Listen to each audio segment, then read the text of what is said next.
Hello and welcome to another Forest School Friday. We're going to be looking at 3 different knives today. So we're going to be looking at how we use a potato peeler, a foldable knife and a fixed blade knife. So let's have a look at those different knives, okay? So first one, classic potato peeler, okay? We're going to use this with our beginners, so that's the first thing we're going to use. Then we've got our folding knife. So you might call this a pen knife or a flick knife, but this is our pen knife. And then we've got a fixed blade knife. So that is a knife that is always out, always the same. It has to be kept away like that. Before we start using our knives, it's really important we know some basic safety rules. Our first rule is our blood bubble. So we need to make sure when we're using our tools, whether it's a knife, a pair of loppers, a saw, that when we're using it, no one else is going to get hurt. It's kind of like a really big personal space bubble. So you just got to imagine, however you're using your tool, if I fell, would I injure someone else and hurt them?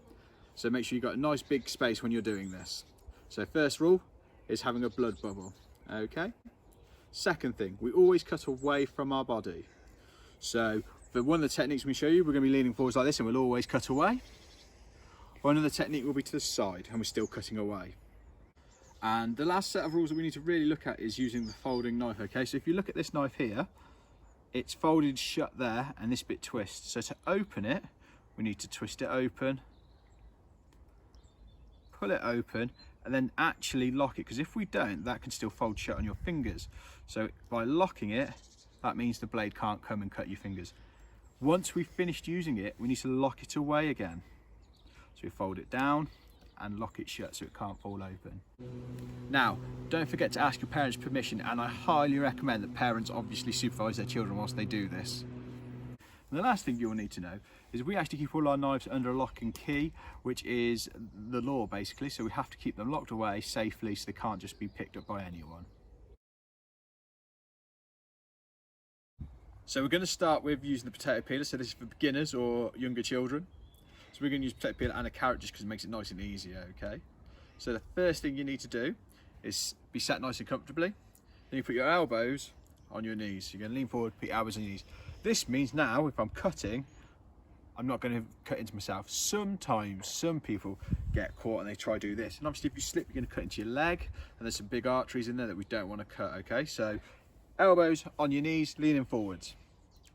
Then you're going to use your, just gently hold your potato peeler. Now you're always cutting away from you, so potato peeler goes on, and you're just going to cut along the top like that. Okay, so we're just going to practice shaving off.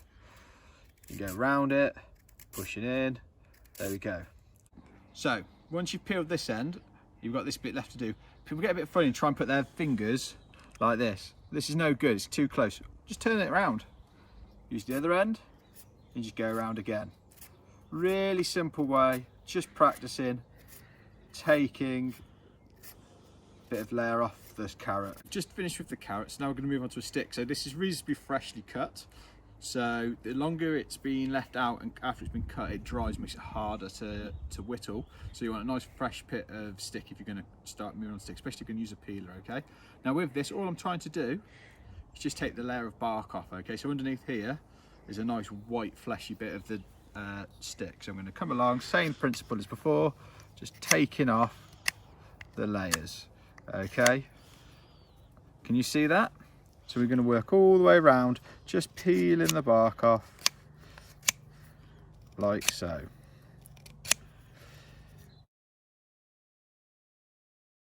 We're moving on to using our pen knife now, okay? So we're going to open it up, because this is it locked. So we're going to unlock it, open our knife out, and twist it shut, okay?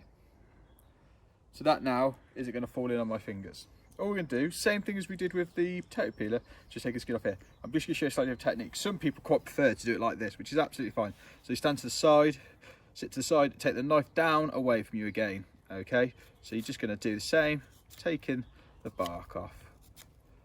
Okay, I don't prefer it like this method, but some people do. Okay, so we're just going along.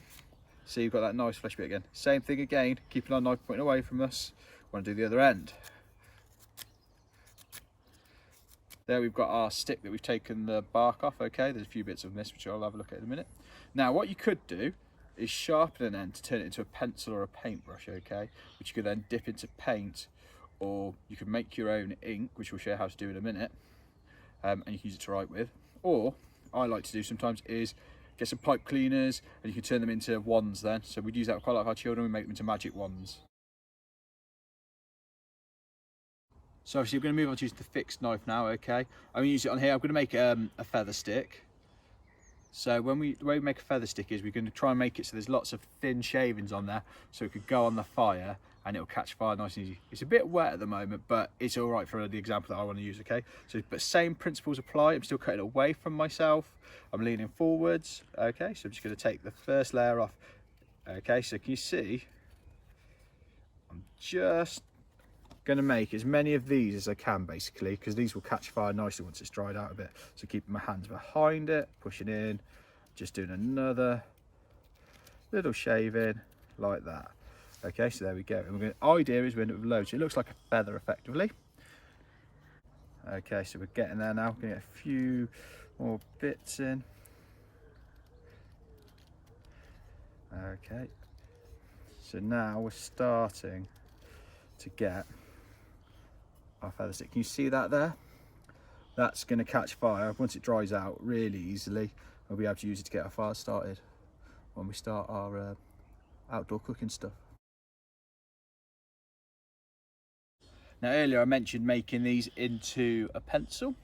So what I'm going to do is I'm just going to make the edge a bit sharper so I can write with it, okay? So all I'm going to do, make sure I've got that behind and locked again. Okay, I'm just going to push in a little bit, try not to take too much off, all right? And then turn it and just do another little bit.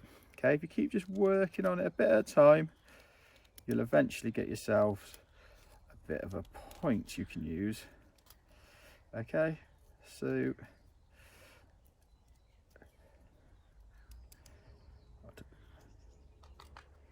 okay, so there we go.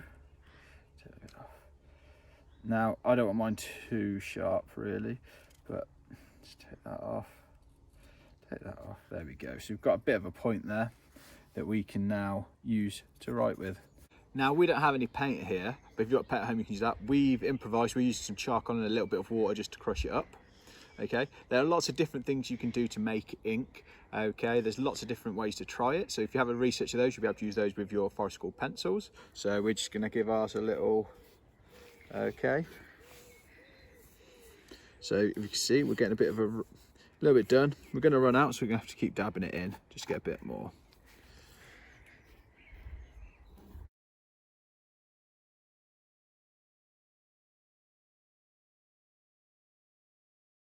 Thank you for watching. We'll be back next Friday for some more forest school fun, where depending on the weather, we might do some fire starting. See you then.